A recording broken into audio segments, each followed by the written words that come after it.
Hey, new patient group and Right Chat Nation. Welcome inside the broadcast booth. Brian right here. Welcome into season 5, episode number 8, episode number 79 of the new patient group podcast overall. Rocking and rolling. Hope everything is good in your professional career out there, your business, your personal life. Hope everything is going well for you.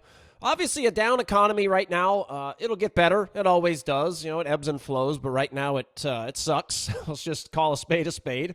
And it's probably going to get worse for a while. I think Fed just announced they're going to raise the interest rates again. And obviously not good news from that interest rate front. And a lot of Americans are hurting right now. Latest study is a family of 4 is spending upwards of $500 to $600 more a month right now while not buying anything extra. And in many cases, buying less and still spending a lot more. And you look at the average savings account of Americans, it's just over $600. It's kind of a scary low number. So you take that and you also look at how much more a month is being spent right now. People are hurting out there for obvious reasons. It's unfortunate. It saddens me whenever I hear that. But the reality is we're going to come through it. We're going to be fine eventually. But right now we're hurting, and businesses are hurting out there. Because any business that people view as a commodity, maybe not a necessity as it stands today. Obviously, you know, dentists or oral surgeons listening out there, if someone's coming in excruciating pain, they view that as a necessity. But most stuff, dental work, orthodontics, etc., most stuff, people aren't in severe pain, and they just view as something that is not necessary as it stands right now. Well, there is a mistake. When the economy is down, there is a big mistake that business owners do. And this is not just a orthodontist or a dentist, you know, not just a doctor that owns their own practice that's a business owner mistake. This is a mistake if you go out there and you look at plumbing companies and you look at restaurants and you look at any type of business out there selling something to the consumer. There's a very common mistake that the majority of business owners make in a down economy to try to grow their business. And that's what we're going to be talking about today. This was not planned. I had a conversation. We have a new coach with New Patient Group. Shout out to Stephanie. She's a rock star. She's going to be a huge part of this team. I'm a big fan of hers. And now that Stephanie, who listens, her head, you know, your head's just getting swelled up listening to me talk about you. But I am a fan, and I expect big things of you. Well, she and I had a conversation the other day. And, you know, when you have a new hire, part of your job out there, everybody, is to inspire that person. It can't just be a situation where it's like, you know, Nancy, here's where we set up the trays, and this is how we clean the sterilization room. And when people walk through the door, this is what we do. And we're a 80% clear aligner, 20% braces practice, or whatever it is. You know, you can just hear the person snoring now. You've got to inspire them. You've got to get them excited about the vision you have. You've got to get excited about your real value proposition, your sales pitch, if you will. Let's just call a spade. We're all in sales. You know, if we're trying to get somebody else to say, yes, I want to buy from you, you're in sales, whether you like the word or not. It's just the reality of the situation. There's nothing else to call it. Well, I got into this conversation with Stephanie, and I do this with new hires because I am very, very passionate about the reasons why we exist and how different and unique we are compared to anything that's been in this industry before. It's hard sometimes for people to see it. And I'm going to have a little bit of a rant and rave session today, like I did talking to Stephanie on the phones. I'm going to bounce around quite a bit today because this was not a planned podcast. You know, I talk about having all these ideas, and I've got ideas built out for seasons ahead because you got to stay ahead. But I also like to tie topics into what's most relevant today. You can't always do that, but this topic today is very relevant because it talks about the biggest mistake people make when trying to grow their business in a down economy, which is exactly what we're in. So I got a good one for you today. I think you're really going to enjoy it. And this is why what you're going to learn today is the real reason why when like for right now, having a down economy, the latest study we've done is new patient group practices are up about 16% for the year, which is a huge growth in a down economy because orthodontics, dentistry, et cetera, they're going backwards. It's going to be a negative growth year. We'll have Chris Benson on later this year, early next, to review the numbers from this year and go over and dive deeper. I'll have him on as a guest like we usually do once a year. And we'll dive deeper into that. But when you look at a 16% growth in this bad economy as we're dealing with right now, those are astronomical numbers because in addition, those practices that have 16% growth, they're not advertising. They're not spending money on pay-per-click and all this other stuff that people waste their money on, thinking that that's what they have to do. So that is impressive. Now, are all the practices up? Of course not, but the ones that are down still have a chance to have growth for the year, and what's keeping them alive and not tanking like so many practices is also what I'm going to be talking about today. So this isn't necessarily going to grow you, 30% every single year forever, but it's always going to keep you from having those bad years. And because whenever we all have them, we all have our down years. They suck, but the reality is we all face them. The key is how do you minimize the downs and how do you maximize the ups while spending the least amount you possibly can along the way to do it. That's what we're going to be talking about today. Going to have a good one for you. On the other end of the intro, we'll give some updates, some cool events I'll be speaking at coming up, so make sure you can come check us out. Some new live sessions we're going to be launching that I want to tell you about. And we'll have a great one today. Before we get started, let's fire up the music. A practice on almost every corner, and the modern-day consumer viewing you as a commodity. So why is it the best time in history to own a practice? The answers are all right here. Welcome to Season 5 of the New Patient Group Audio Experience, a business, marketing, and life coaching podcast dedicated to helping doctors dominate the new economy.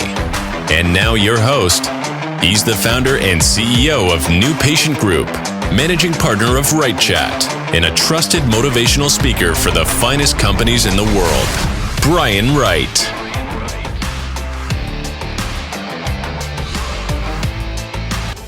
Hey everybody, welcome in. Before we get started, and really want to jump in because today is going to be good.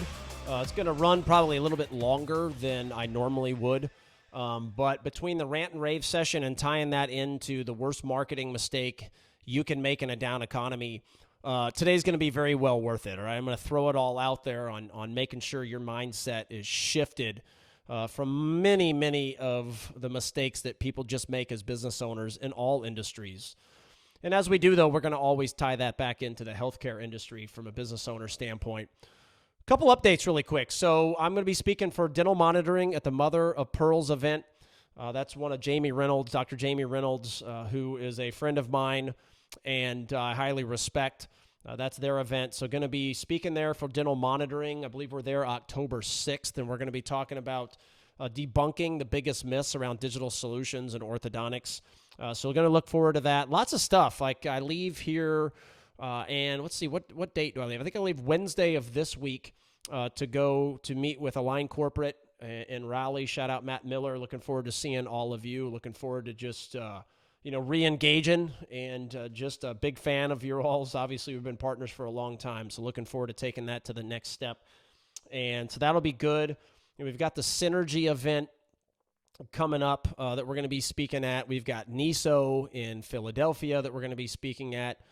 Just talked to OrthoFi yesterday. We're going to be putting together a national workshop that is an in-person workshop, and we're going to be putting that together look for that the final October weekend or the first weekend of November, right around that time frame. The city has not been announced yet, but that is something that is going to be worth getting tickets and taking your team to. We can all go out to dinner after. It'll be very interactive, and I want you to be looking for that, and I want you to watch OrthoFi and us start advertising that. It's going to be great. It's going to be a really good one. We're also going to be doing some national webinars with OrthoFi. Going to be, like I said, talking to Align this week in Raleigh. Hopefully get some more speaking, get more consistency there. And just a lot of cool stuff going on. Remember the website is new, the New Patient Group site, and we've integrated a lot of new ways to work with us. I mentioned this on the last podcast. Just go check out our on-demand memberships and then our live sessions. The live sessions are really cool. Our 1-hour workshops, they're $97. My Brian Wright live sessions are $97. The on-demand, the virtual boot camps are more of an investment, but they're also going to produce more of a return. So look into those as well, just some upcoming topics. And it's really cool because our whole site, for the most part now, is e-commerce. So you can go right on there, you can look for what you're wanting, and you can buy it right away and just keep rolling inside your practice. As I travel around, I have really noticed, I was talking about quite a few things on the intro, and as I've been traveling around this year, looking at the new patient group practices, and then also, you get into sales conversations with prospective customers, which I'm going to dive into today, how those conversations go. And there's a reason I'm going to do it, because it'll show you the difference in mindset where the majority of people are versus where I call them the top 1%ers. If this is the first time you've listened to this podcast, I call them the top 1%ers. The reason I call it that is, if you go to an event and the event has 10 people there, or the event has 10,000 people there, there's only going to be about 1% of that room, if not less, actually take any of the ideas they learn and actually go back to their practice and effectively implement even one of them. Forget the hundreds they learn, even one of them. And inevitably, implementation is the difference maker between the ultimate successful and the ones that are just consistently just trying to figure out, hey, what's my next step to keep the business alive or to grow it? It's all implementation. Now, if you focused all on implementation and you forgot that you had another practice down the street that did what you do or whatever, you'd be better off than focusing your attention on outside stuff that's going on that you can't control. And that's not the point today, but really the reason why I'm bringing that up right now, the point from that is that the people that are growing this year in a really bad situation from an economic standpoint, they have a trait. And I've noticed this trait consistently throughout my career, because it's what I passionately teach. And I've noticed this trait, but I've also noticed how hard it is to convince the people that aren't already doing what I'm going to be talking about today. It is so difficult to flip your mindset into doing what I'm going to be talking about today, because it's so the opposite of what you've been told your entire life. When we have a sales call, and just like we teach all of you, that when you're on a sales call or a new patient walks through your door for the first time, your main goal is to listen to what they're telling you that they want, right? It doesn't mean that you don't also educate them on what they need. Of course you do that, but your main focus is around how you can help correct and make beautiful what they want. All right. And we all know what they want most of the time is not really what they need. Well, it's so funny how clinical analogies, how they work so perfectly with business. It's also funny how sports analogies, which I'm going to tie some things into that today too, how sports analogies also tie so perfectly into business. And take this for example.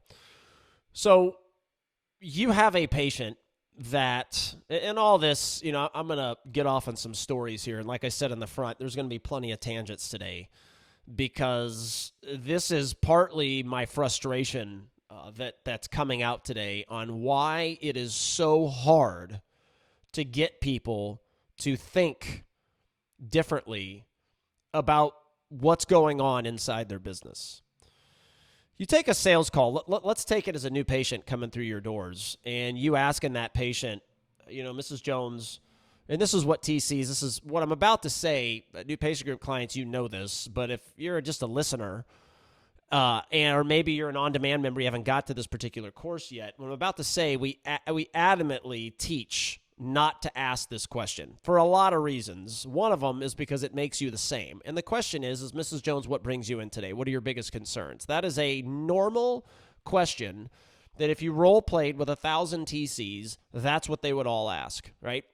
And because our customers, I'm not going to tell you what we teach to act different. That's not what today is about. And I wouldn't teach that on the podcast because, as much as we teach here, there's also some things that are going to be obviously exclusive for the ones investing their hard-earned money in us as their team of coaches that they trust to take them through the goods, through the bads, be a shoulder to cry under in the ups and downs, the thick and thins.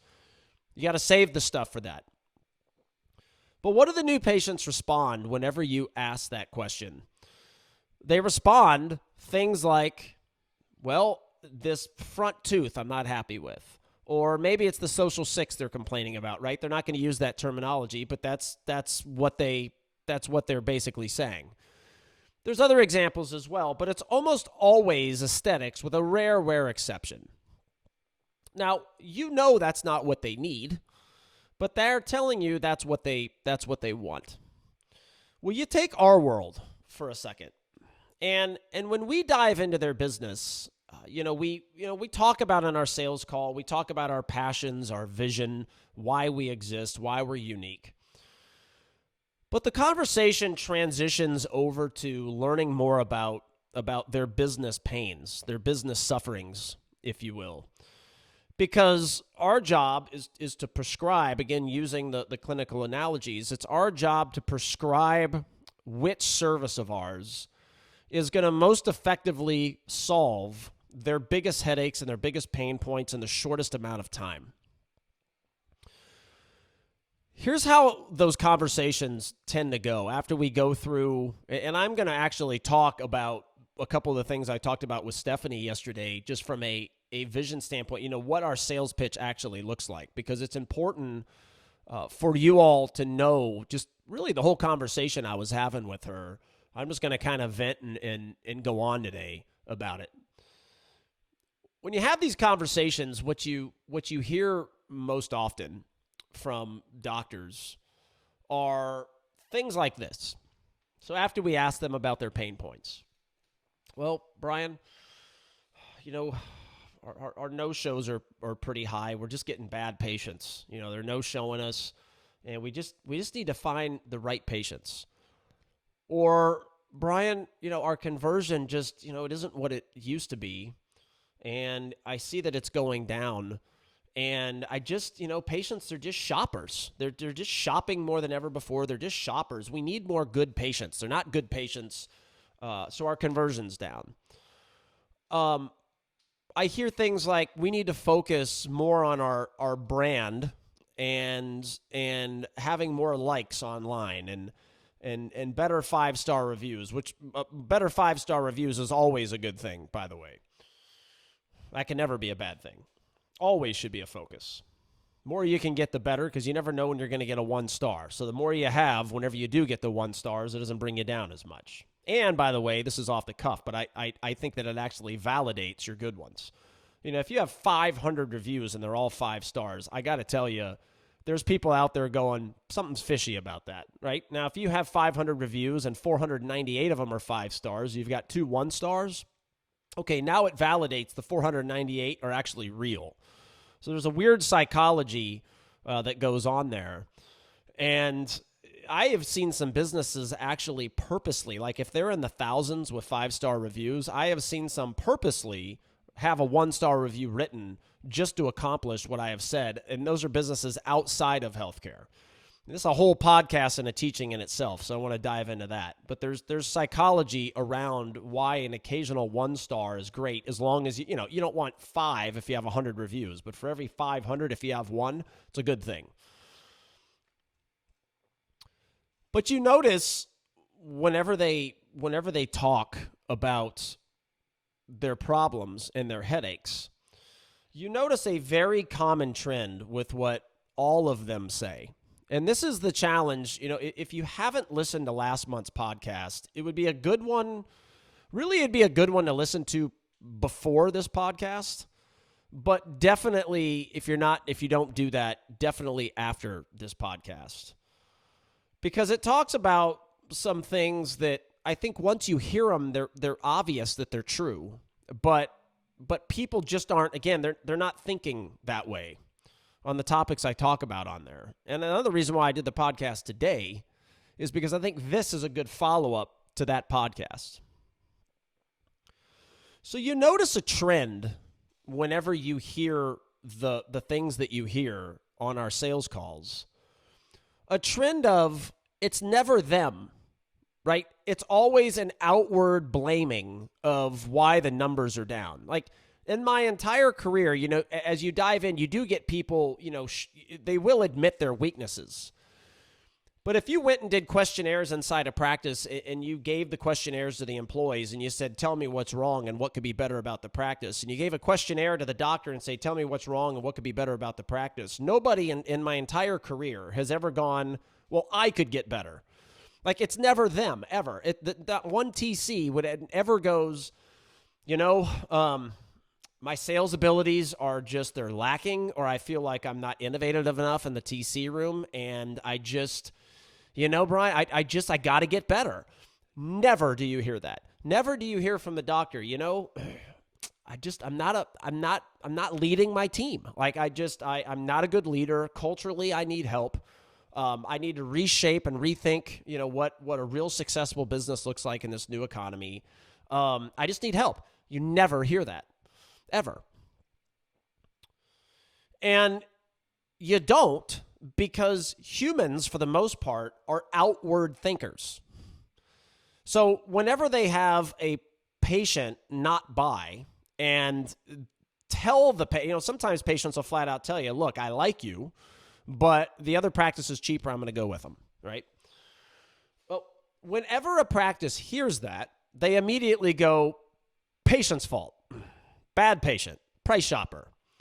Or you have a virtual consult. This is another one we hear whenever we talk virtual consults.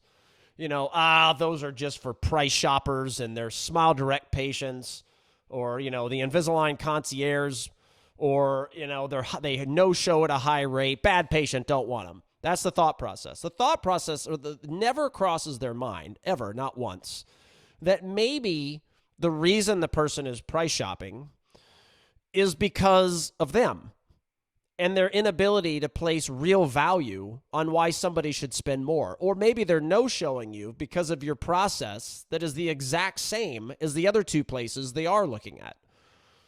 And the thought process doesn't cross their mind either that they are living now in a commoditized world that we talk so much about. You can't do anything about it. You can either complain about it and ignore it, or you can face the facts and the reality that when you're a commodity in the mind of whoever you're trying to sell to, the reality is everything changes.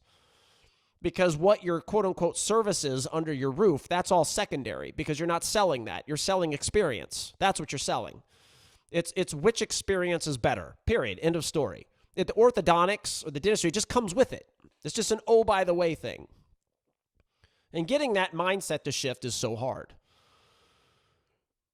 But the point of all this is that what we're told in the sales calls is what people are thinking, and they're also telling us what they want, right? Same way in your consult. People are telling you what they're thinking from their perspective and what it is they want. Well, the problem with both of those scenarios, a new patient inside your practice or a sales call with us, is that what they want isn't what they need. It's not even remotely close to what they need. Now, the want that the patient just said, the social 6, if that was their complaint, sure. Is that a need too? Yes. But it comes in a bigger, beautiful package, right, to get there.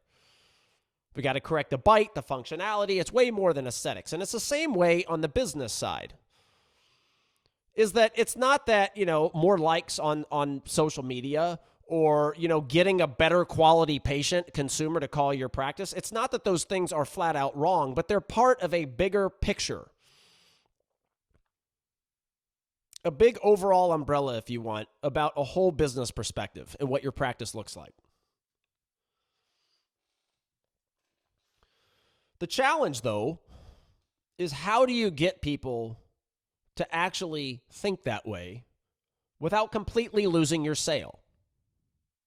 Because if you focus, just in the clinical example, if you focus too much on the functionality and the bite and the clinical consequences, if you focus too much on that, they're going to go somewhere else and buy, maybe even for a higher price, somebody that just goes, social 6, we'll knock it out of the park for you. 7-month Invisalign case or whatever the treatment modality is prescribed. We do these all the time. Let's rock and roll. TC will get you taken care of. She'll present you money, get your investment all taken care of, answer your questions. We'll get you rolling. Can't wait for you to join our family. Boom, done. And then there's other practices that dive into this 45-minute clinical spiel, and while what they're doing and teaching is right, you lose, and you're likely to lose that patient to the other practice. And it's the same way in business. Whenever you hear somebody tell you what they think is the problem and what they want help with, it puts us in a significant disadvantage from a sales perspective. And these rants today are all going to be tied back into the biggest mistake you're making when trying to grow your business in a down economy. Because Our services with New Patient Group are all designed to fix you. Fix your team. Now, it doesn't mean that you're totally broken. There's lots of things in life that are fixed, not because it's completely broken, but parts are broken. And in order for the whole part, you take a car. You know, if you have a valve pipe blow in your engine, the whole car, the radio works fine, AC works fine, oil system works fine, tires work fine, but the whole car doesn't function in harmony without that valve in the engine being fixed. So it's okay to admit faults, but the challenge when somebody sits there and says it's the patient's fault, as an example, when you have coaching services that are designed to improve culture through exceptional leadership, to improve conversion by teaching very new processes to this industry that are very different than what industry consultants teach.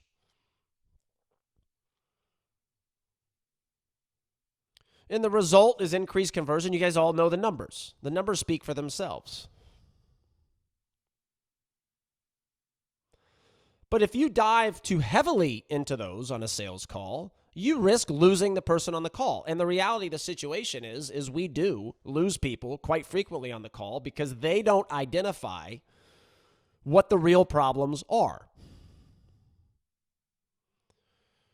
The vast majority of business owners think that they need to dump money, and I cannot believe how much money marketing companies out there make. It is unbelievable. Like, I was in a sales call the other day, and this guy told me how much he was spending, and I was like, we're $1,500 a month less than that company, and we do 30 more things. And the things that we do similar to that company, I looked at their work, like, we do them way better. These companies just charge an arm and a leg. And they do because they are offering things that people want. I use an analogy quite frequently, and sometimes it gets me in trouble. And honestly, I don't care, because it is a really good analogy, and I used it on the phone with Stephanie when we were talking the other day, and it really got her to think. She's like, that's something you need to be talking about all the time. Like, that really got me to pause and open up my eyes. You know, as business owners, most business owners have a really blind view of what's really going on. They're seeing things through lenses, or they're looking into the mirror, and the mirror is showing them a false image of reality. And when that's the case, it's very difficult to convince that business owner what they actually really need. Because what they're seeing in the mirror is something completely different than what reality actually is. And the analogy I use with that is the cheeseburger and the anorexic person. And for anybody out there that suffers through anorexia or has a family member suffer through it, and we have as a family, it was on my mom's side many, many years ago, it's a really sad, sad thing. Especially as it gets worse. It's a really sad, sad thing. Because in many cases, there's absolutely nothing you can do. Why? Because no matter what you do, if you have a false body image, you're going to see what you're going to see in the mirror.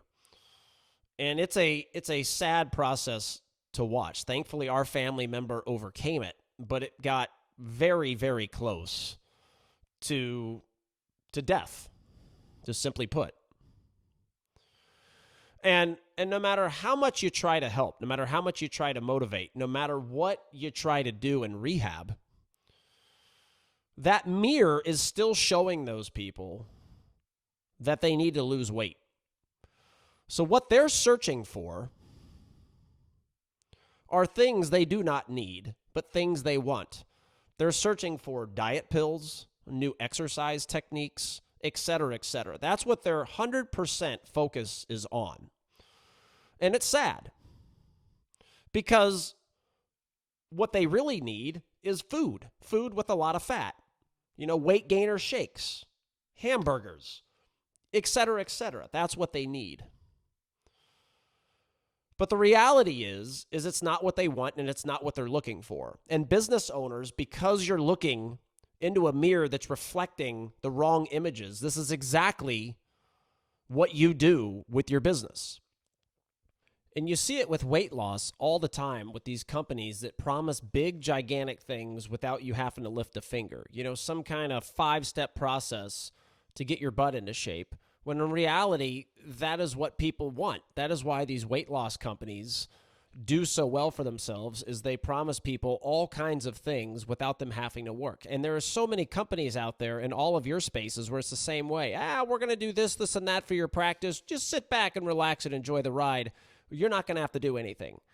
Which, business coaching 101, I will tell you that if any company ever tells you that they've got it and you're going to just sit back and relax, I would run from them as fast as you possibly can.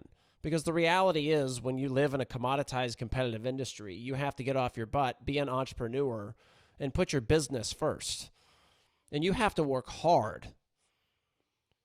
You don't have to do that forever if you set it up right, but you do have to do it. And that is why these weight loss companies and these other companies just promising the world do so well, because that's what people want to hear. They don't want to hear, hey, look, that's not what you need. You need to get your butt in the gym. You need to track your calories. You need to cook better. You need to eat better food. You need to change your lifestyle. Nobody wants to hear that stuff. And that is why these companies that say, hey, yeah, we've got Diet Pill 101, or we've got, the 6-week plan of just follow and eat our food and everything's going to be fine. You can just sit around and be lazy. That is why they make millions, because that is what people want to hear. That is what people are actively searching for, and that's what they want. But it's not what they need. And this false image of your business is causing you to spend all kinds of money on things you don't need to spend money on. And it's causing you to work harder, and it's causing you to put Band-Aids on the real problem instead of an actual solution to the real problems that are actually going to fix them both short and long term. Because I think we can agree what an anorexic person really needs is a cheeseburger. And that's our situation as a company. This is me telling Stephanie. Our situation as a company is we are selling cheeseburgers to people looking for diet pills. And it's the perfect analogy to what we face with any sales call. And it's what we face. And the reason why we don't get as many sales calls as we otherwise would is because people aren't even looking for the solutions we have, with exception. You take my other company, RightChat. Nobody wakes up in the morning except for the very forward thinking. And it's why RightChat's already developing some huge names in the industry, because they think totally different, which I'm going to relate back to an athlete here in just a minute. You look at RightChat. Nobody, or the very few, wake up in the morning and go, business is down a little bit. Need to grow. You know what? Let's, I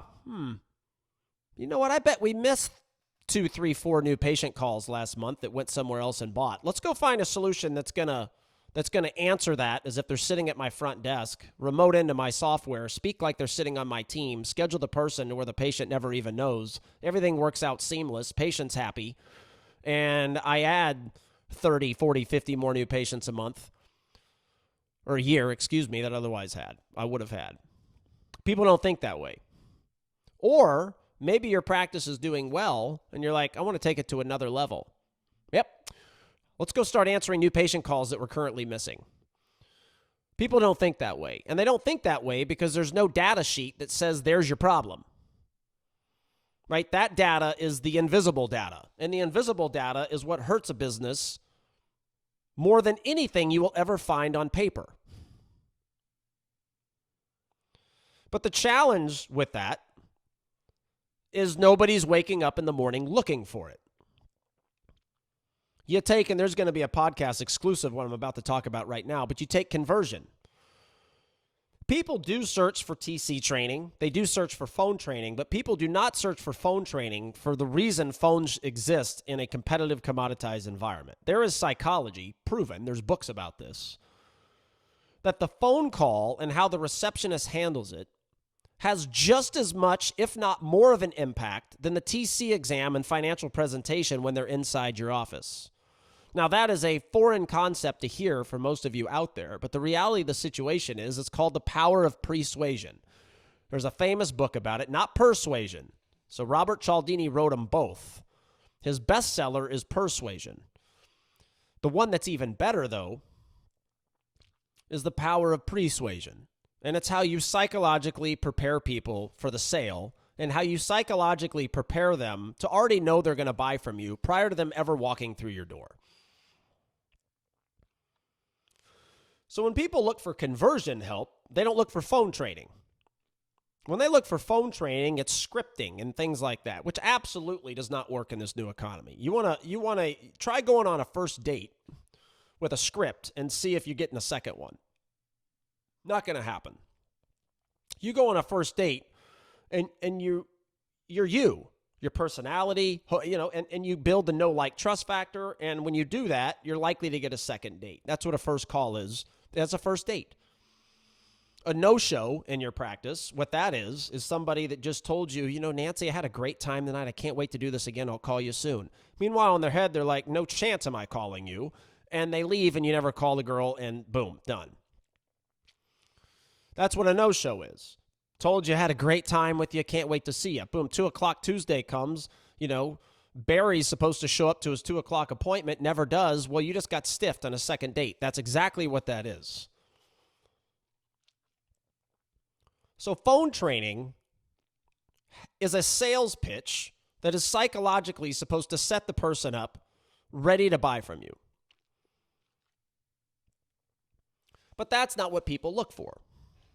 Patient experience. When you start talking patient experience to people, most people are like, no, we're good there. My team's nice.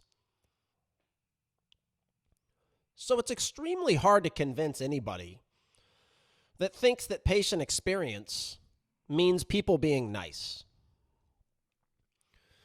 There's this study, and this is a really cool study. I'm playing golf the other day with my best buddy, Rob.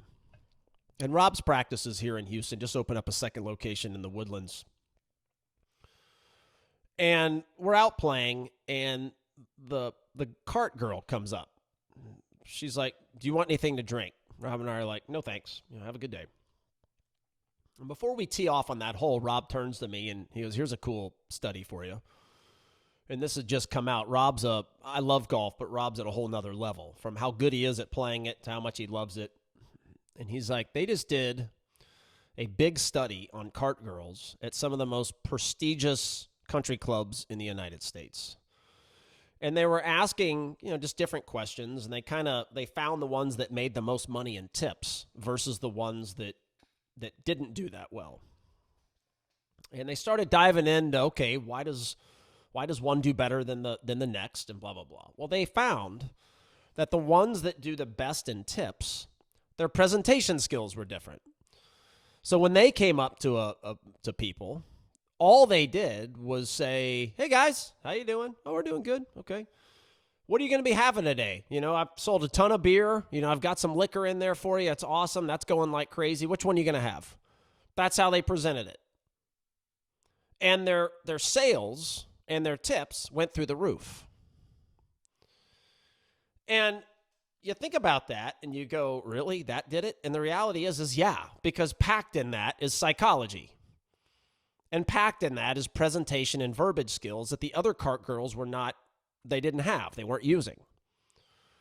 But the challenge with that is there's not going to be anybody, and just using this as an example, it's not going to be a cart girl wake up in the morning and search for, okay, how do I make more sales by presenting differently? No one's going to look in Google for that. And it's the same way as it relates to most of you out there. You're not hitting the internet, putting in things because it's just like I didn't know what I didn't know until I heard that story. I'm like, geez, that's what we teach for a living. It's like it's revamping, reshaping, reimagining everything from phone call to every single thing that goes on inside your practice for literally your new patients, your existing patients, your employee, you, everything. We have coaching around on things like I just described. But just like the patient that doesn't know things clinically is not going to come in there and go, hey, let me yank my mouth open for you and show you one of my back teeth that's really bothering me. Of course, they're not going to say that. They should, but they're not going to. It's the same situation that we face, is that the questions that are asked and the problems that are identified aren't really the problems. It doesn't mean that it can't still be helped. It doesn't mean that it's not a real problem, but it's not the real problem. The real problem, if you have no-show problems, which, by the way, if you have one a month, that would constitute a no-show problem, because if you're an orthodontist charging $6,000 a case and you have 12 a year, well, that's $72,000 of revenue that you potentially lost. Now, you're probably not going to close every one of those, but you take your conversion rate. Let's say your conversion rate, let's say it equates to getting 8 out of those 12. Okay. Well, you just lost $48,000 of revenue that you otherwise would have had. And I teach, there's going to be a podcast about this when we dive into some number podcasts later on. It may be this season, maybe next, but whenever. That every loss you have, you need to multiply that by 2. Why? Because you also lost their sister, their little sister, little brother, whatever. You may have lost their friend. You may have lost both of them, but you've got to at least multiply that by 2.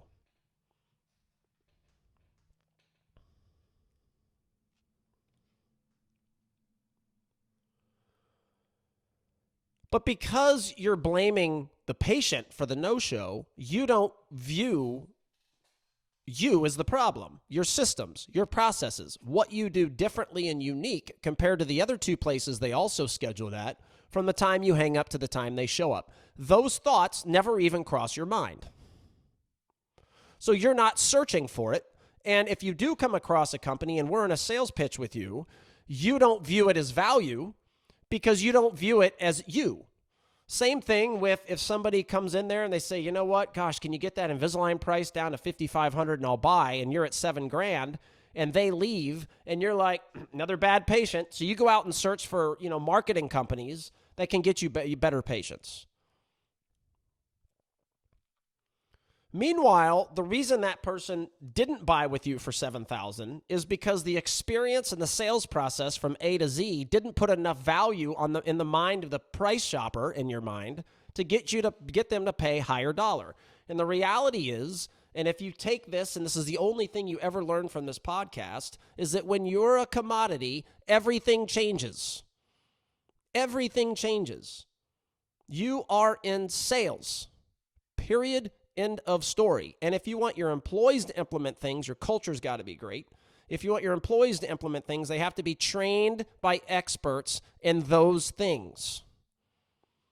And inside your industry, consultants are not experts at non-clinical things, because they come from inside your practice and they don't see the real problems either. This is why if you watch last month's podcast, or you do after you listened, after this one, go listen, because these tie together perfectly.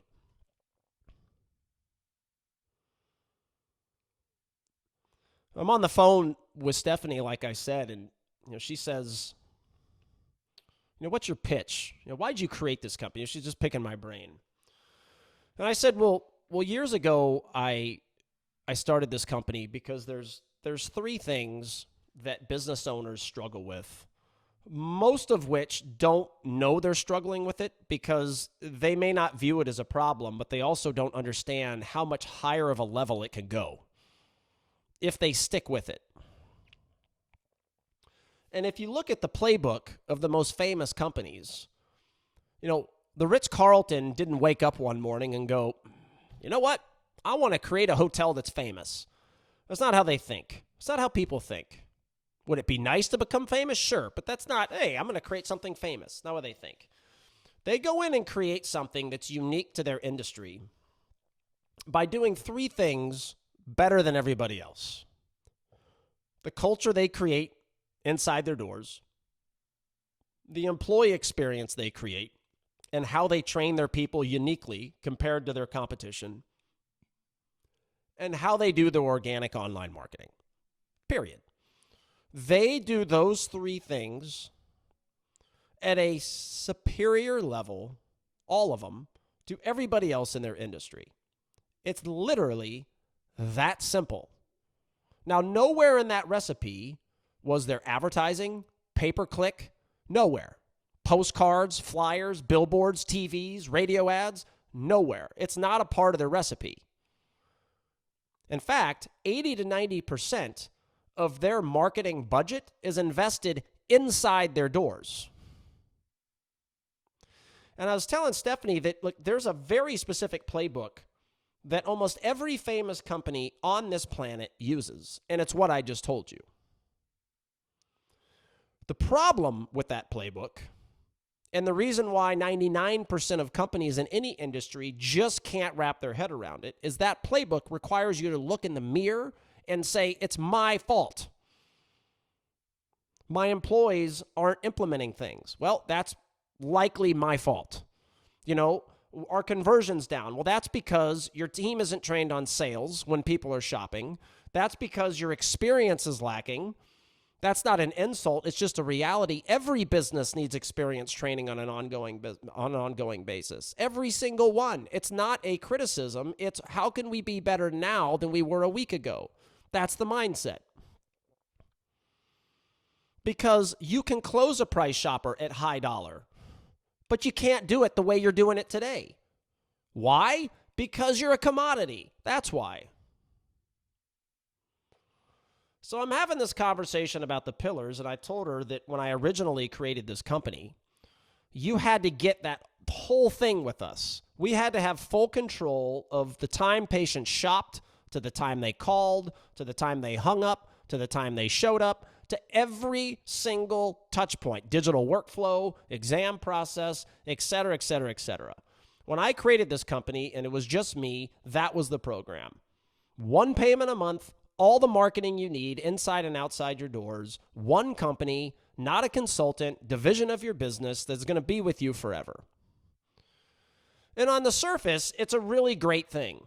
The problem is okay, what if Joe's under contract for another year and a half with somebody and wants to do it but can't? So it's like, eventually we broke things up, and it's like you don't have to buy the whole thing. But if there's ever proof, and this is, again, I'm having this conversation with her, and I'm ranting to all of you, but I think all of this is going to be tied together into a beautiful business lesson that I hope all of you take to heart. If you look at our online marketing clients only, and you look at the turnover, it's high. If you look at our coaching clients only, the turnover is extremely low, and the growth is extremely high. If you look at our coaching plus online marketing clients, the turnover is extremely low as well. And the issues that we have with just online marketing clients prove everything that I created this company. It's proof that it's reality. If you're just doing online marketing with us, most of the online marketing clients, they don't shoot the content. They're not engaged. They don't show up to meetings. They don't look at the data we send them. And let me ask you a question. If that were to happen with a patient in clear aligners and they didn't wear them, didn't show up to their appointments, constantly made excuses, missed a Zoom meeting maybe that you have to check in on them, what do you think the results are going to be? Well, they're going to be crap, and then they're going to blame you. Well, that's the world we live in. You know, all the employees, they don't want to shoot the content, so that's why we're not doing it. Boom, culture. I don't want to shoot the content. I'm too busy. Boom, culture, business mindset. That's a clinician mindset, not an entrepreneur mindset. Because an entrepreneur says, I'm going to work on my business 24/7 until it becomes on autopilot, do whatever it takes. That's busy. Busy isn't 8 to 5 and then shut it down.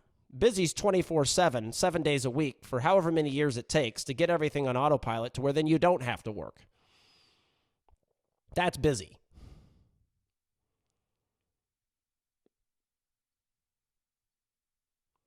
So you tie all of this together,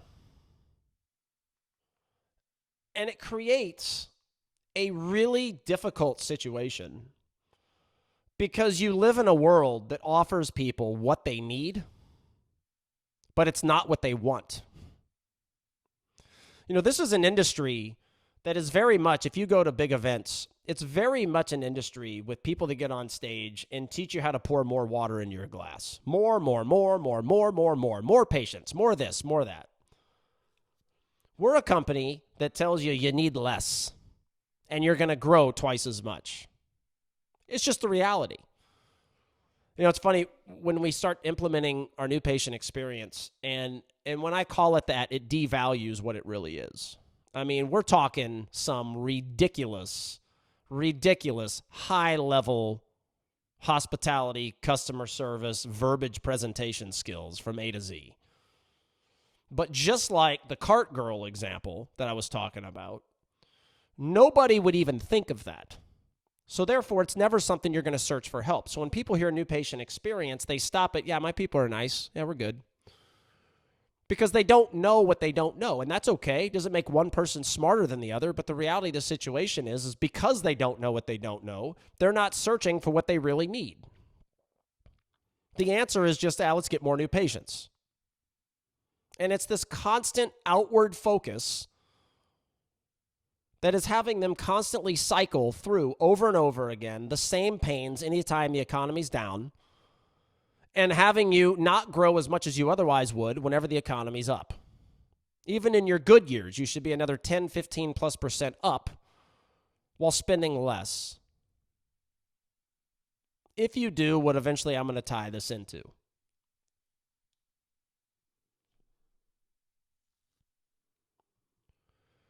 So you take this big picture,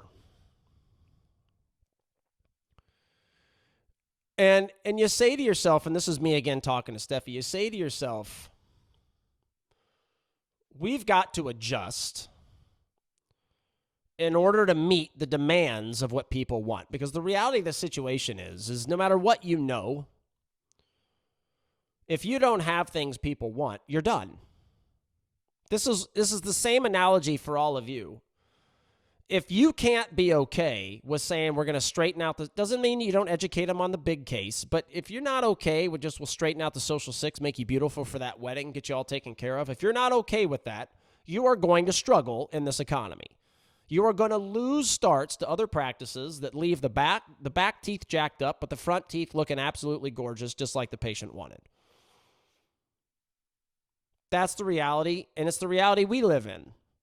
If we constantly only offer what all of you need, we're screwed. We're out of business.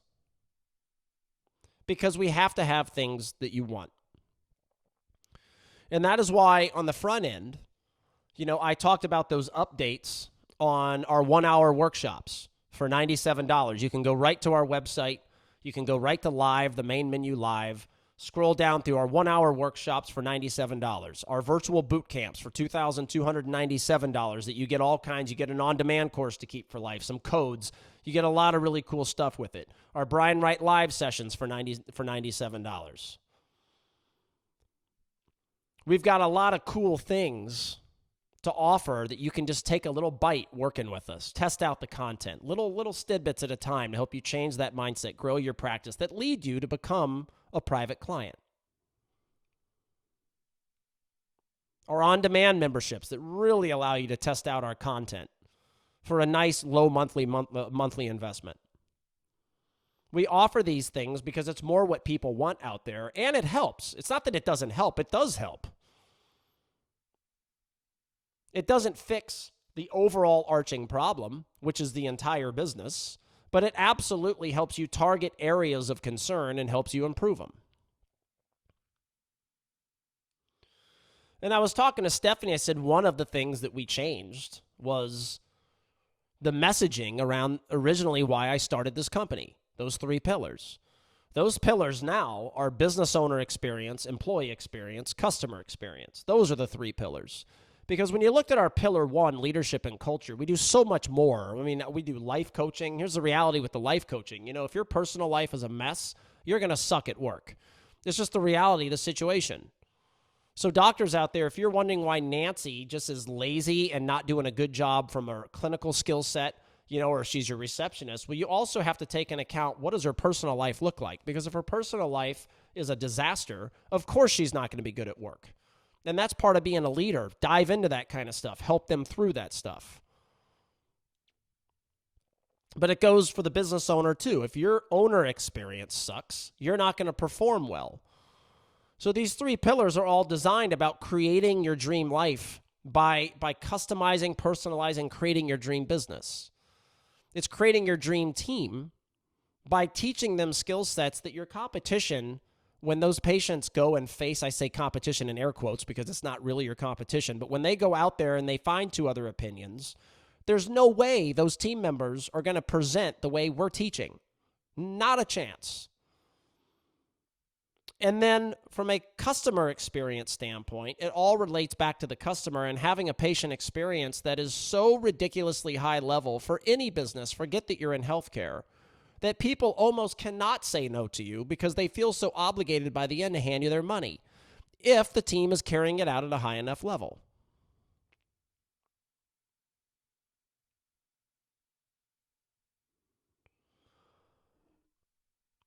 This all ties back into the worst marketing investment you can make in a down economy. And that is anything outside your doors. You know, we see it with new patient group clients who's SEO. And back when I was talking about the online marketing clients and how if that's their only service, there's exceptions to this, but how it's just a disaster. Is that they all rank really well with SEO. Really well. First page, organic rankings, beautiful. Well, here's the problem. You can't force people to be searching for orthodontics, dentistry, plastic surgery, whatever it may be, if they don't have money to spend. You can't force people to go and enter in search terms. So therefore, then the next mistake happens is then you start dumping a ton of money into pay-per-click.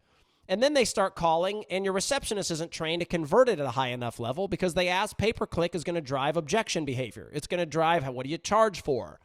Well, another practice said they charge this. What do you charge? Your receptionist has to be trained. And as you suck your bank account dry trying to force more phone calls in, the real problem that exists you're not even focusing on.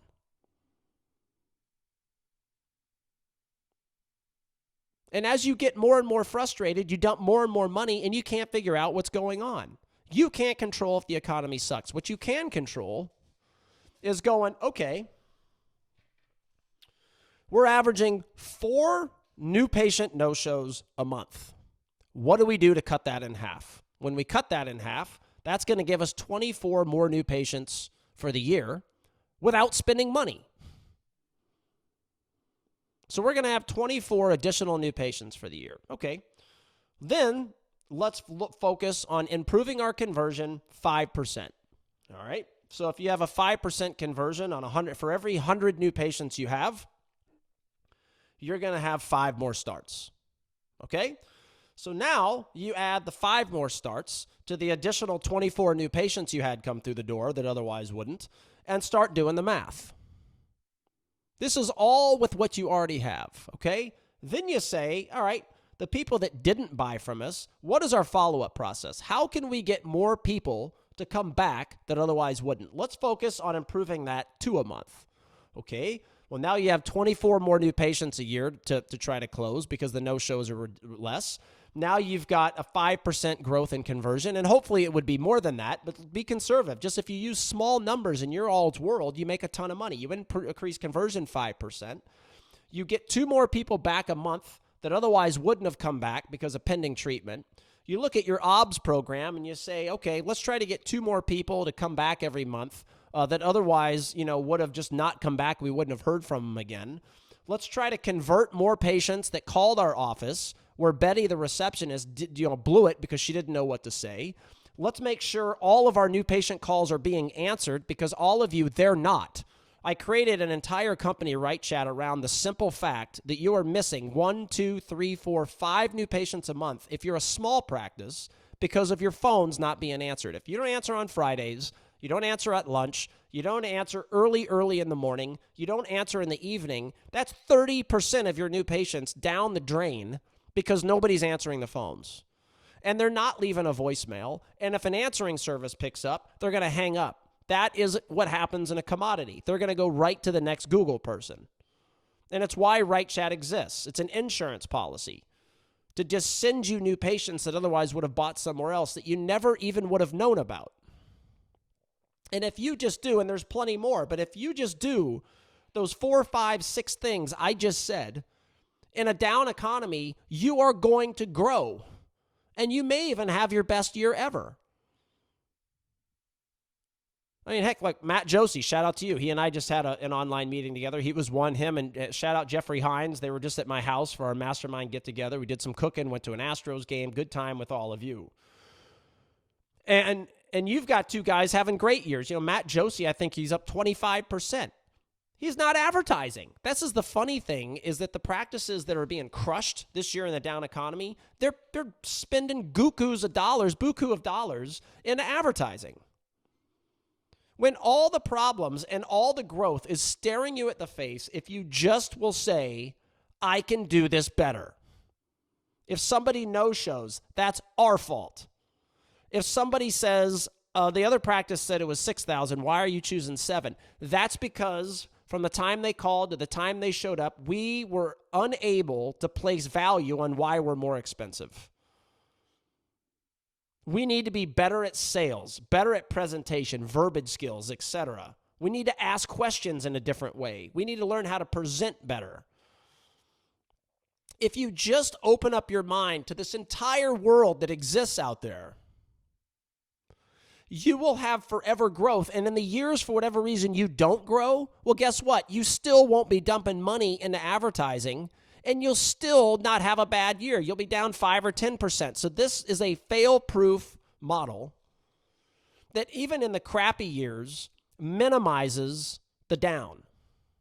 And boy, oh boy, when the economy's good, if you add what I'm talking about to it, you're going to have growth like you cannot even believe, and most people don't even think is possible. When we start reading out our customers' growth numbers during good economies, I almost don't even want to do it in sales pitches because it sounds like it's made up.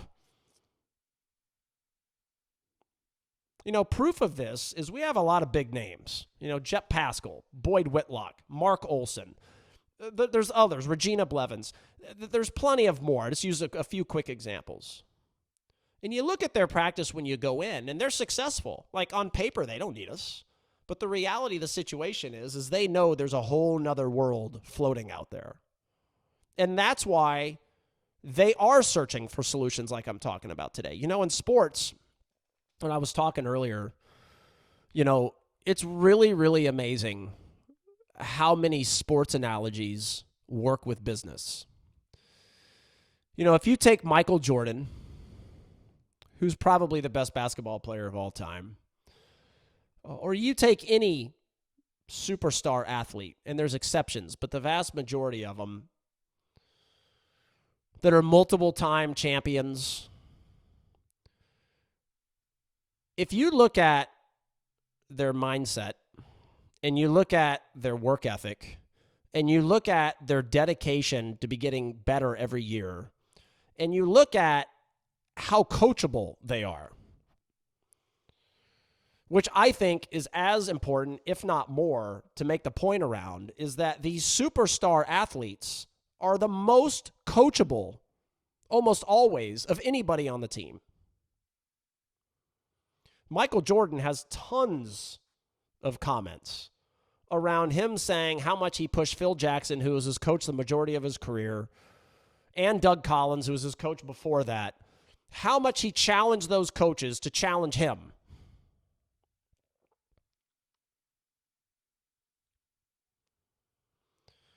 And you can't teach that mindset. I have learned throughout my career that you could sit behind the mic like I'm doing today and you could talk about this stuff. And people are still going to go out and spend money on advertising, even though the recipe from the famous companies out there clearly states, here's how you do it. And these are all things I'm telling Stephanie on the phone the other day. Literally, this was my conversation. I just go off on this rant, but the more I thought about it, I'm like, this rant is perfect for all the listeners out there. You know, another thing that the superior athletes are better at? Implementation, acting quick. They don't just listen to ideas, they go and do them. Like when I said at the front, podcast 20, there's your 20% discount code on our boot camps. Go and sign up for one. Don't just listen and don't do it. Go to our site, go to the live page, scroll down to the middle section that says virtual boot camps, sign up for mine or Eric's upcoming one, act. That is another part of inside the doors that if you want to succeed in a down economy, you have to act and act fast because it's okay to mess things up. Nothing bad's going to happen from that. We're not talking the clinical. I'm not saying, hey, implement some new clinical strategy right away, go hurt somebody. No, this is the non-clinical parts of the business. And you've got these two separate crowds. You've got this crowd that I was talking about that is constantly looking outward and blaming the patient. You've got the crowd that's constantly looking inward. And the crowd that's looking inward, ironically, are the bigger names in the industry. They're already out producing most people. And they're still looking inward. They would never allow an hourly employee to go, we're good, why are we doing this? No, the second you say those words, you're dead. That's the mindset that just absolutely destroys companies. Well, haven't we worked on this before? Yeah, we have, but we're doing it again. You know, shout out Jet Pascal. And Dr. Pascal and I become very close. You know, they sent me a text the other day, or maybe it was, maybe you put it in the mastermind group. I can't remember, but it's all their team out there in the waiting room watching our phone training course for, I think, like the third, fourth, fifth time. Do you know how hard it is to convince people to even watch it once together? You know, if you look at our on-demand memberships, we purposely control what we're dripping to you. And that gets a lot of people to leave. Why? Because this is what we get on the on-demand memberships. Okay, I signed up. Where are all my courses? I want this. I want that. I want that. And you're sitting there, you're going, disaster. Like, how can you not see how that's never going to allow you to implement anything? Oh, well, I want the TC to watch the financial presentation course. I want the receptionist to watch the phone course. I want the TCs to watch the exam course. No. Like, that's fine. They can watch those on their own, and they can start taking notes, and they can start trying to implement stuff. But that's not how you implement. You implement by, again, having a nice weekly meeting blocked on your calendar, an hour at least, having the discipline to understand why that's more important than seeing a patient during that hour or 2 hours.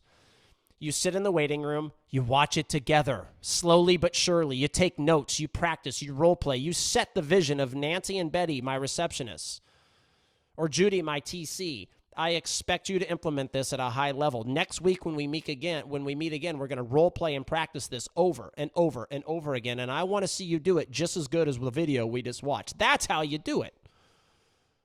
But for every Jet Pascal, who's also a private client, so we help give guidance. But even a lot of the private clients wouldn't see value in that. Trying to get that mindset installed into the majority is impossible. That's why I hope that these little drips of content that we put out slowly but surely change your mindset to the point where you wake up one day and you go, this is easier than I'm making it. Yes, I do have to act like a business owner. I have to be engaged, which is the other part that we see with just our online marketing clients. It's unbelievable how disengaged they are. Oh, well, Betty will get on the marketing meeting. I don't need to. What do you mean you don't need to? It's your business. You're a small business owner. You've got to be a part of everything. It doesn't mean you have to be a control freak, but you better darn well have your hands and eyes on every single thing that's going on, or you will not have success. Now, you may still have success, air quotes, but you're still going to lose millions of dollars that you otherwise would have made throughout the course of your career. But again, you're not going to feel that pain. You're not going to know that you are because it's not being taken out of your bank account because it was never there to begin with. Same way when a new patient calls your office, you don't answer. They call and buy from the guy down the street or lady around the corner, You don't even know it happens because it was never yanked out of your bank account, so you're not out there searching for it for a solution. But boy, oh boy, you're spending money on pay-per-click ads and billboards and TV commercials and all of this stuff that doesn't even build a brand, by the way. Your brand is built from inside your doors as a small business. That's a podcast coming in the future at some point. Your brand is not created by advertising. I love hearing, well, we really need to create a better brand on, so we need to do this kind of advertising, blah, blah. No, you create a better brand by improving yourself inside your doors. Now, it's different, like with Invisalign, as an example. Their brand is created by marketing to the consumer, but they have two brands, right? It's marketing to the consumer, but their brand is not created through advertising from an inside the healthcare to doctor and employee standpoint. That brand is, the superior quality of their product, the amount of events they put on to help you grow, looking at it as a business partnership, if you will, as opposed to just a clear aligner partnership, because it goes so far beyond that. Their brand is created in two separate ways. Your all brand as a small business is created 100% inside your doors. That is your brand. Now, all online stuff does is it showcases your brand on a larger stage. But once they come through your doors, you've got to back it up. There are hundreds of things that go on inside a small business that's a practice every single day that causes more growth from happening. The problem with all of them is either that you don't know there's a better, more advanced way, so you think where you're at is good enough. And the other problem, even bigger, I believe, is that the blame is placed on the wrong people. We talked about in last podcast episode, the biggest reason price shoppers exist is they view all of you as the same. Scarcity is a big thing in sales where, people will buy at a higher level things that are scarce. There's not as many of them, or they just can't have. It makes them want it more. Well, when you're a commodity, and you do Invisalign, you do braces, you do whatever your treatment tool is, they can get those things anywhere. You're not scarce even at the slightest bit. So part of this whole problem is you're not scarce, but you need to be. And what I mean by that is that is another way to teach your people how to speak inside your doors, to create the scarcity effect. What can you get here that you can't get anywhere else? Why the things we do here are unique to everybody else. This whole image you're painting, which means you've got to teach your people how to sell, how to present, how to have verbiage and communication skills, unlike any other practice that's selling the same thing you are. And I say this all the time. If you're a commodity and you're charging $5,000, $6,000, $7,000 plus a pop for whatever service you have, the consumer should be shopping. And you should be happy with that because you should be so ridiculously unbelievable inside your doors that you want them to go, okay, Mrs. Jones and Joey, go try out the other two practices, see how that works for you. Now, you're not going to say that, obviously, but in your mind, you're like, yep, can't wait for them to go try those practices out because they're going to come running back here going, all right, where do I sign? And a lot of them, the beauty of why our same-day starts in our practices go through the roof is because all they need to do is see you once to realize this is unbelievable. This is better than any place I've ever been into in my entire life, and I can't wait to start here. Or you may be their second opinion, and the second opinion usually has the hands up. When you have the hands up the way we teach it, it's over for the first practice. They don't have a chance. And yes, are there times where patients are shopping purely on price and there's nothing you can do to change their mind? Of course. And that's okay, because if you have $5,000 to spend on an orthodontic case, as an example, you can love the place that's $7,000 or $8,000 way more. But if you just don't have the money, then yeah, and you want it bad enough, you're going to drop the $5,000. But you all have to understand the price shoppers is created by your industry. They view all of you as the exact same. You all went to school. You all have an x-ray machine. You all take photos, you do Invisalign, or you do Spark, or you do braces, or you do Light for whatever it may be. You have the same tools, and you're the same. So the real differentiator is how you're doing things inside your doors and constantly saying, what do we do now to be better than yesterday? What do we do this year to be better than last year? And you focus everything inside your doors to constantly be plugging leaky holes that all of us as business owners have. There's this thing where a lot of business owners take this stuff as like an insult. The reality is, guys, it's okay. We all have our deficiencies, and we all have things that we're better at other people at. We all have things that we're experts at. We all have things that we don't know squat about. The key is just admitting when you know something and when you don't. The key is also admitting when, there is a better way. And the more money you're spending outside your doors during a down economy, the more you're going to lose. Because even if you do generate more phone calls, I hate to tell you, in a down economy, people are going to shop. So your conversion's going to suffer. Most of you out there this year, your conversion is suffering. So not only are your new patients down, and that's an idea for the new patient group clients, by the way, or something I want to edify those clients for, is that most of the new patient group clients, new patients are down for the year. Because again, you can't force people to search for something that they have no interest in because they can't afford it. You can't force that action. What you can do is close the ones that are coming in at a higher rate than you ever have and plugging other leaky holes. And when you do that, you don't need as many new patients. You work less, you stress less, and the patients that do come through the door, you can treat them at a far higher level because it's not as chaotic. That's the proof. When the MPG clients across the board are up the 16% I said, while all their new patients are down and somewhat significantly down, guess what? It proves that it works because there's a lot of other practices dumping tons of money into advertising, and if your phone is ringing more, guess what? Your conversion is still down, and your numbers are still down, even though maybe you're getting more phone calls. And then you have to ask, okay, I'm dumping $5,000 a month into pay-per-click, which is just blows my mind that doctor business owners think that that's where the money should be allocated. If you allocated, a portion of that to things that we do and coach on, you would never have to spend money, another nickel on pay-per-click the rest of your life. And if you chose to still do it, your return would be twice as much, which allows you to spend less because your conversion's higher. But all of that goes back into opening the eyes and ears and saying, here are the real problems. This is what I have to do differently. And it's me, it's the team, it's the processes, it's the systems. They may not all be broken, but they can be tweaked.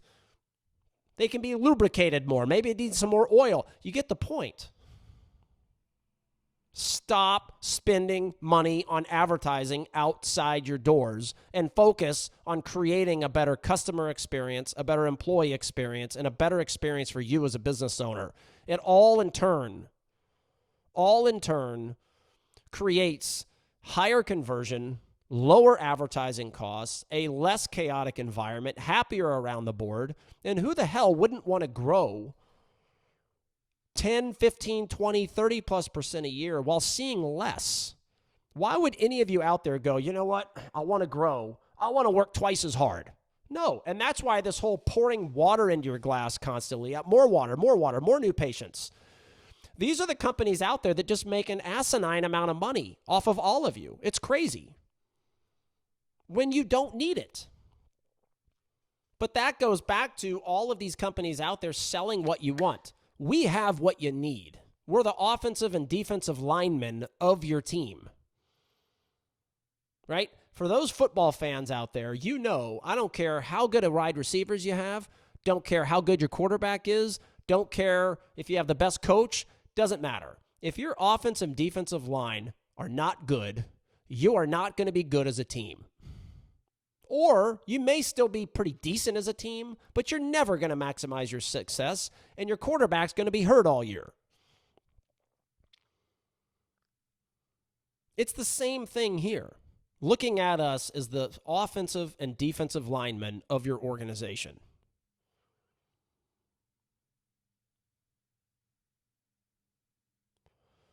Switch the mindset, everybody. Stop doing what everybody else is doing and looking the same as everybody else. Stop your advertising dollars and refocus those.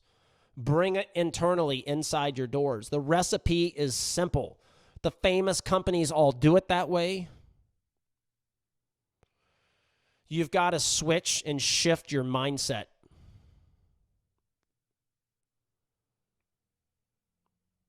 And it's going to help you so much when the economy's bad.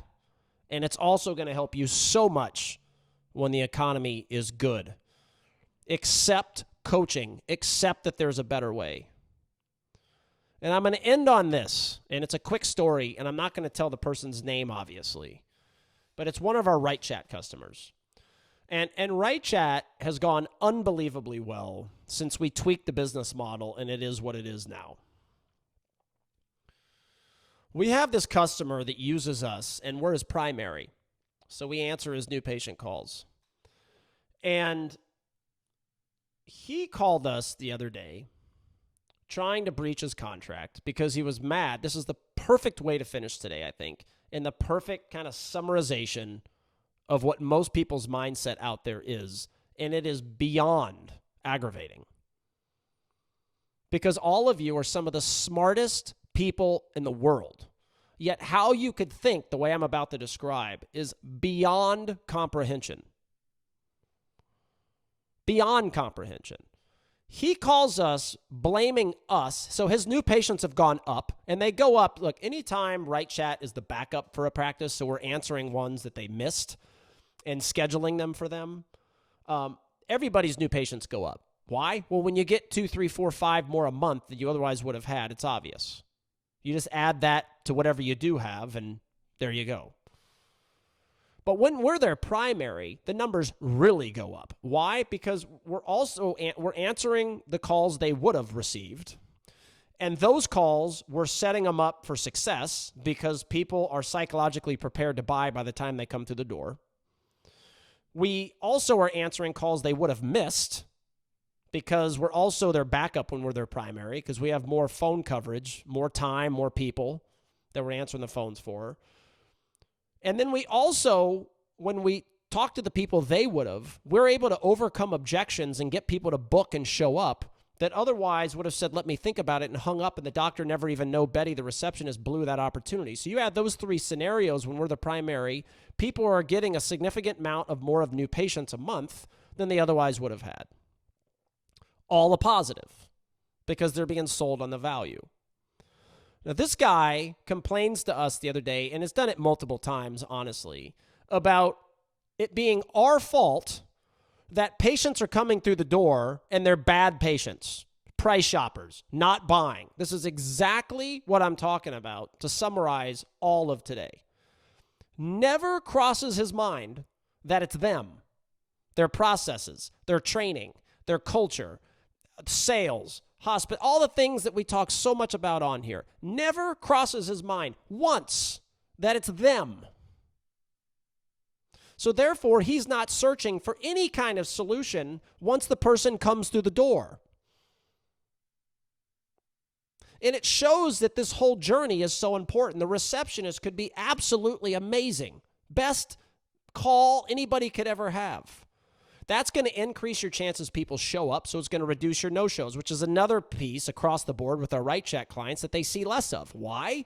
Because the receptionist has sold them on the value of why they should show up. They've got them excited. It's not a data collection call. It's a know, like, trust, rapport building sales call, value proposition call. So not only do those 3 scenarios happen, the 4th one is your no-shows drop. But if they show up and they sit in your waiting room and they fill out a clipboard, or you send them out a printable, paperwork after the phone call, or we do with Right Chat, because we handle that process, we send them that, your story breaks. Now you're just like everybody else. Hey, I sat in the waiting room. Guess what? I've done that in every business I've ever walked into in my entire life. The TC can't overcome objections, doesn't present money effectively. Doctor exam may not go, very well.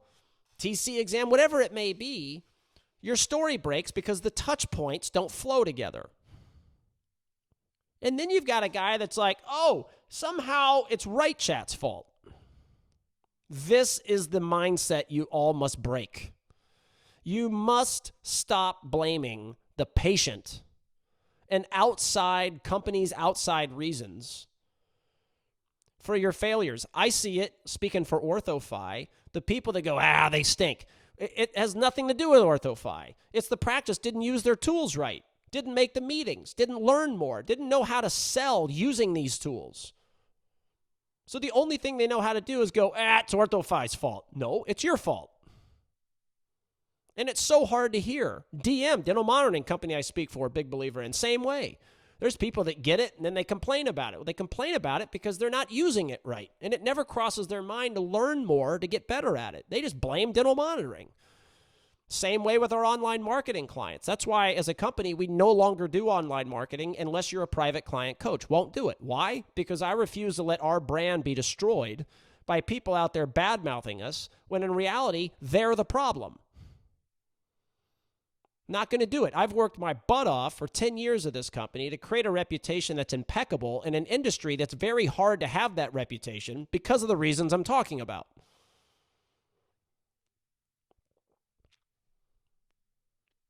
And you can tell all these things I'm extremely passionate about. Like I said at the top, did not expect to be doing a podcast like that today or like this today until I talked to Stephanie and just realized I have to do this. Because this is the reason all of you can have growth numbers. All of you can grow this year. All of you. There's no reason why you can't. None. Bad economy, good economy, those are all outside influences. And when it's bad, yeah, does it make it harder? Of course it does. But the reality is, if you have these foundational principles embedded in your business, you're able to withstand anything. It's why so many of the new patient group clients had their best year ever during the COVID shutdown. You're like, best year ever? Practices were closed. Well, yeah. Because their foundation is they've got the virtual consult implemented. So now it's like they're the only practice open. And somehow all of them were closing. Our new patient group practices, we teach them. I want you to be the highest, most expensive in town for a reason. But then you've got to back it up with a non-clinical experience that blows them away. Not just being nice. Nice is one piece of that puzzle, but it's just one piece. Because other practices, most likely the team is nice. Now, they may not be nice to each other, but they're probably nice to the patient. So it's not necessarily a way to grow. Separate yourself. And I hope all of you get the point. And I want you to take action, sign up for our live session boot camps. We've got our August 1-hour workshop coming up this Friday with Coach Eric is going to deliver some cool psychological strategies, increase conversion. Take action, everybody. Focus inside your doors. It is not the patient's fault. It is the industry you now live in. It's competitive. It's commoditized, which means people should shop, and you have to get better at understanding how to close them if you still want to charge high dollar. If you just want to say, hey, we'll match any of your opinions, you come back and we'll be cheaper. If you want to be that practice, power to you, but you're going to work a lot harder in life.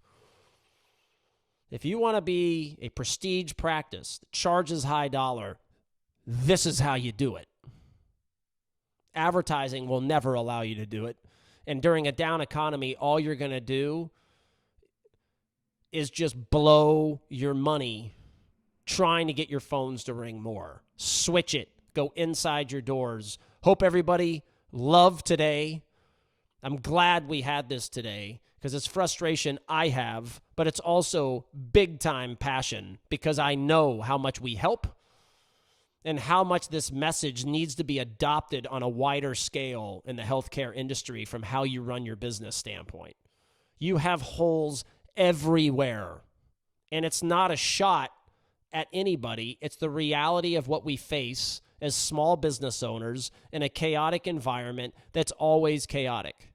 And you have to learn to enjoy that chaos, by the way, but you also have to realize that that chaos causes lost opportunities and leaky holes everywhere, both ones you can put your finger on in the data sheet, but the ones that hurt you even more are the ones that don't show up on your data sheet. And you've got to be able to combine that knowledge into one and focus inside your doors. You will thank me that you did. Hope everybody enjoyed it. Until next time, make sure to act. Go to our site, become an on-demand member, join a live session, reach out and let us talk to you about your business and how we can help. Take action from this podcast.